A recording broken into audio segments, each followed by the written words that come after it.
എന്നാൽ ദൈവത്തിന്റെ വാക്ക് കേട്ട് ഇറങ്ങി തിരിച്ച അബ്രഹാം. ഉൽപ്പത്തി പുസ്തകം 12:10 പറഞ്ഞിരിക്കുന്നു, ദേശത്തിൽ ഒരു ക്ഷാമം ഉണ്ടായി.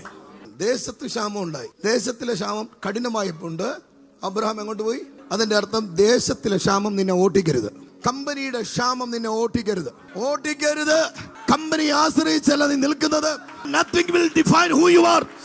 The Lord inside you will define who you are. നീ ആരെന്ന് നിന്റെ അകത്തുള്ള ദൈവമാണ് ഡിഫൈൻ ചെയ്യുന്നത്. അബ്രഹാമേ, ദേശത്താണ് ക്ഷാമം. ദേശത്തിലെ ക്ഷാമമാ കഠിനം. നിനക്കല്ല ആ ക്ഷാമം. നിനക്കല്ല. അല്ല അല്ല അല്ല അല്ല. No no no no no. 2025 നീ ഫെയിലൂർ കണ്ടെന്ന് പറയും. നോ നോ നോ നോ, അതല്ല. അത് യാഥാർത്ഥ്യമാണ്, സത്യം, വചനമാണ്. രാത്രി മുഴുവൻ അധ്വാനിച്ചിട്ട് ഒന്നും കിട്ടാത്ത പത്രോസിന്റെ പടകില് മീനുകൾ അകപ്പെട്ടെന്ന വചനം. Miracles are enclosed. അത്ഭുതങ്ങൾ അകപ്പെടാൻ പോവുകയാണ്.